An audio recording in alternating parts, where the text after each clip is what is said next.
No, I understand that, but the biggest situation that I see, and if we're talking about what happens in the later years, if you have 3 years or 4 years in a high school, many of the students come in at that particular age.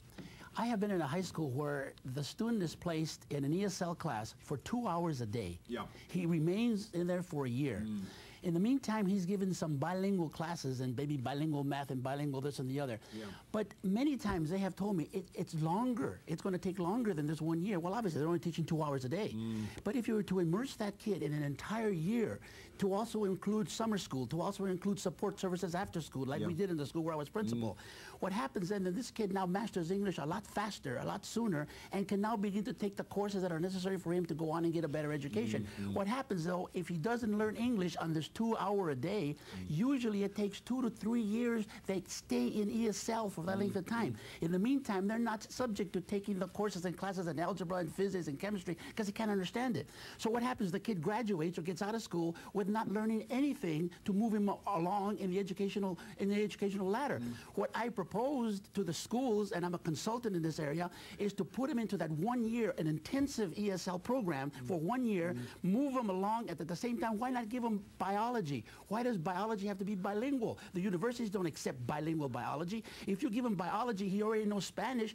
Biology is based on Latin and Greek. La vena cava, la aorta, el microscopio, the microscope. These are words that are Latin, they're Greek. Why should the kid that already knows Spanish be given biology in Spanish? Give it in English. At the same time, improve his English. So at least by the time he gets to graduate from high school, he will have had a good percentage of the courses already under his belt, and the knowledge of English has increased. He can then go to a college. Maybe not in many a four-year university, but why not go into a community college? And many will be able to go to a Cal State, a California State College, because he has sufficiently mastered English. He can read the test. He can get a higher score on the SATs. If you don't know how to read and write English well enough, how are you going to get a high enough score in the SATs? It was pitiful to see kids after 3 and 4 years of instruction in Spanish and bilingual try and take an SAT and they score 300. Holly, my gosh, you get 200 just to sit for the test. Holly, I mean, you know, the logic is when you immerse somebody in it and you're young, you can absorb this. You immerse, you learn. Not 2 hours, not over a bunch of years, confusion to the kid. You know, kids can learn musical instruments, they can learn 3 or 4 or 5 languages if they're given all of the kind of support. It makes sense to some degree. How do you counter what he just said? Right, I think what makes sense is teaching children English, and we all want our children to learn English. What doesn't make sense is Proposition 227's approach. Now, to only give children 180 days, there's no one in the state of California, except for Ron Unz, that will tell you a child can learn English in 180 days. Now, Mr. Gradias does not believe that children really need to know science, that they don't need to be taught science in their native language. However, you know, my father's a science educator, and if a child doesn't understand what you're trying to communicate, they're not going to pick up science. Proposition 227 would keep children a year behind in their academic studies at least. It would deny them any additional English instruction. And what it would do is continue the failure that we have seen in where this program has been tried. Now, Ron Unz just told us that there was a 95% failure rate of all the bilingual education programs.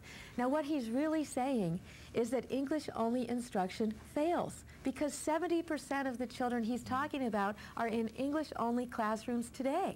How about that, and he's saying they don't learn English in 1 year. That's what that rate means. It means 5% of the children after 1 year of a bilingual education program or an English immersion program move out of that program into a mainstream classroom. Now, Ron Unz is calling that a failure. 70% of the children are in English immersion programs, some, you know, sink or swim programs like Prop 227. So he's saying his own program is a failure. Ron, that's help not us out. That's not true at all. Only a quarter of the children in California are in English-oriented programs. And again, the students in the bilingual programs do much worse because they're spending their time not being taught English. But one of the biggest problems with the current system is under current policy, schools are paid more money so long as children don't learn English. Schools lose funding once a child is reclassified as having learned English.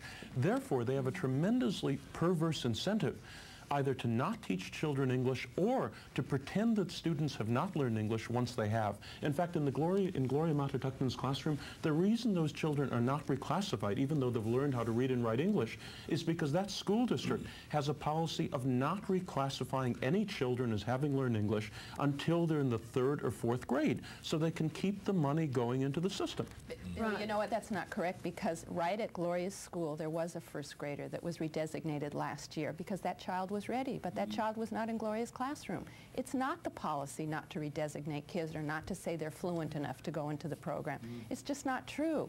And what this is going to do over here is this is going to take, again, children, high school kids, if we talk about high school kids, 9th graders through 12th graders, spend a whole year with them just learning English. They're not going to get the science and the math courses that are required for that grade level. What in essence happens to high school kids, a child who doesn't speak English, we will now have to tell them that high school is no longer a 4-year situation. High school now is 5 years, because they will not earn the credits they need towards graduation if they spend a whole year in this program.